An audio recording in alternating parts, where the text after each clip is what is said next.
अस्सलाम वालेकुम व्यूअर्स, कैसे हैं आप? आई होप आप सब बिल्कुल खैरियत से होंगे, ठीक ठाक होंगे।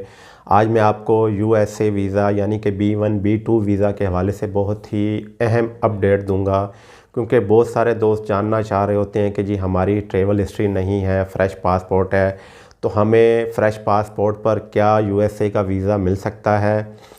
और इसी तरह बहुत सारे दोस्त जो कि वीज़ा अप्लाई करने जा रहे होते हैं, जिन्होंने अपॉइंटमेंट हासिल की हुई होती है, तो वो इंटरव्यू के मतलब जानना चाह रहे होते हैं कि इंटरव्यू में कौन से क्वेश्चंस पूछे जा सकते हैं। तो आज मैं इन बहुत अहम टॉपिक पर आपसे बात करूंगा और आपको कोशिश करूंगा कि अच्छी से अच्छी इन्फॉर्मेशन दे सकूं। तो सबसे पहले, अगर आपने अभी तक चैनल को सब्सक्राइब नहीं किया तो चैनल सब्सक्राइब कर दीजिए। अगर वीडियो अच्छी लगे तो इसको लाइक कर दीजिएगा। तो सबसे पहले बात करते हैं जी ट्रैवल हिस्ट्री के बग़ैर वीज़ा की। तो आपको ये बताता चलूँ कि अगर आप यूएसए का वीज़ा अप्लाई करने जा रहे हैं तो यूएसए के वीज़े में आपकी टाइज़ को देखा जाता है कि आपकी टाइज़ कैसी हैं। उसमें आपकी सोशल लाइफ, आपके होमलैंड में जो है आपकी सोशल लाइफ कैसी है, इसके साथ आपका बिज़नेस है, जॉब है, वो किस तरह का है। तो ये बहुत अहम टाइज़ होती हैं, सोशल लाइफ और आपका जो सोर्स ऑफ इनकम ये किस तरह की है, और आपकी मंथली इनकम कितनी है, सालाना इनकम कितनी है। तो ये बहुत ही अहम होती है। और इसके साथ ट्रैवल हिस्ट्री भी अहमियत रखती है जब आप टूरिस्ट वीज़ा अप्लाई करने जा रहे होते हैं। लेकिन अगर आपकी बाकी टाइज़ अच्छी हों तो आपको वीज़ा मिल सकता है। तो आपकी बाकी टाइज़ कैसी होनी चाहिए?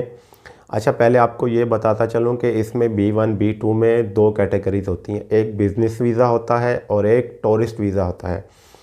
अगर आप बिज़नेस वीज़े पे जा रहे हैं तो बिज़नेस वीज़े का मतलब यह है कि आपकी कोई कॉन्फ्रेंस है, वहाँ पे आप कोई मीटिंग करने जा रहे हैं, आपको इनविटेशन आया हुआ है वहाँ से। तो उस सूरत में आप बिज़नेस वीज़ा अप्लाई करते हैं और आप जो है यूएसए जाना चाह रहे होते हैं।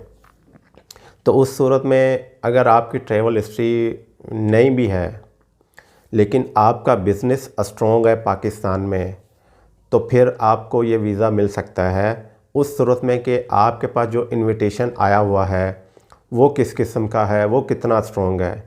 तो अगर वो इनविटेशन स्ट्रॉन्ग है तो फिर आपको बग़ैर ट्रैवल हिस्ट्री के बासानी वीज़ा मिल सकता है। तो उसमें भी आपकी एप्लीकेशन के ऊपर डिपेंड करता है कि आपने अपनी एप्लीकेशन किस तरह की फ़िल की है। और इसी तरह जब आप इंटरव्यू देने गए हैं तो आप इंटरव्यू किस तरह का दे रहे हैं। तो इसमें आप ट्रैवल हिस्ट्री के बगैर भी वीज़ा ले सकते हैं, लेकिन अगर आपका बिज़नेस अच्छा है और इनविटेशन स्ट्रॉन्ग है।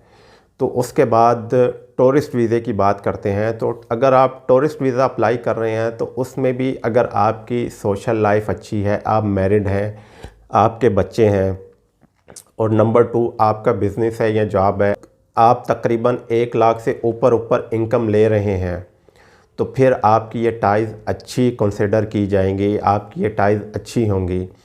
तो उसके बाद अगर आपकी ट्रैवल हिस्ट्री में ये नहीं कहता कि फ़्रेश पासपोर्ट, तकरीबन 1 से 2 कंट्रीज़ तो आपकी होनी चाहिए, क्योंकि आप टूरिज़म के लिए जा रहे हैं तो फ़्रेश पासपोर्ट पे आपको वीज़ा नहीं मिलेगा।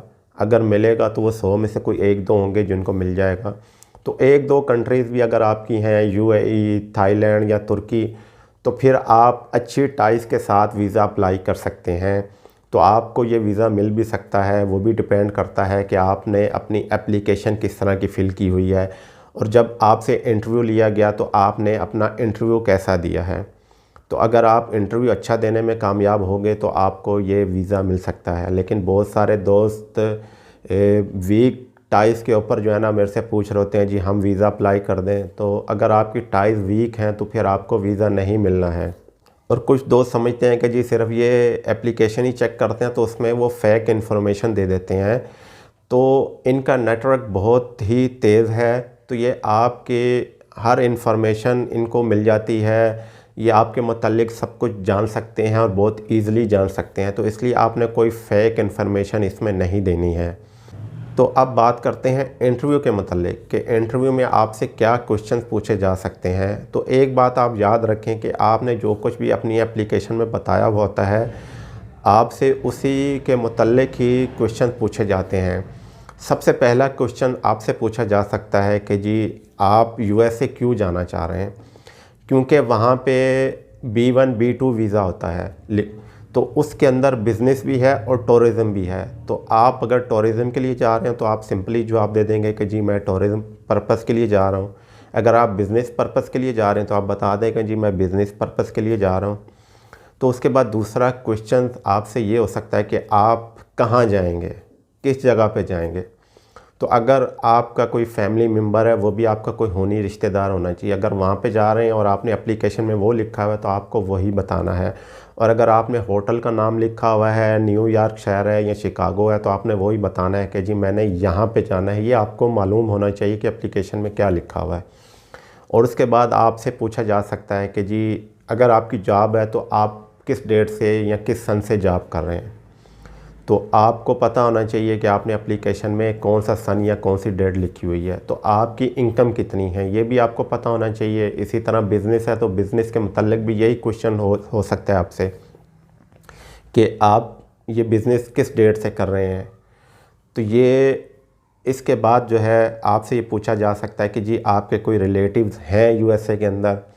अगर तो आपका कोई करीबी रिश्तेदार है, जैसे बहन भाई माँ बाप इस तरह के, तो फिर आप बता देंगे। अगर है आपका तो आपने बताना है कि जी है। अगर इस तरह का नहीं है, दूर का कोई हालाजाद है, कोई हाला है, तो कोई चाची है दूर की, तो फिर आपने यही बताना है कि जी कोई भी रिश्तेदार नहीं है। और अगर आपने एप्लीकेशन में लिखा हुआ है कि कोई नहीं है तो फिर आपने यही बताना है।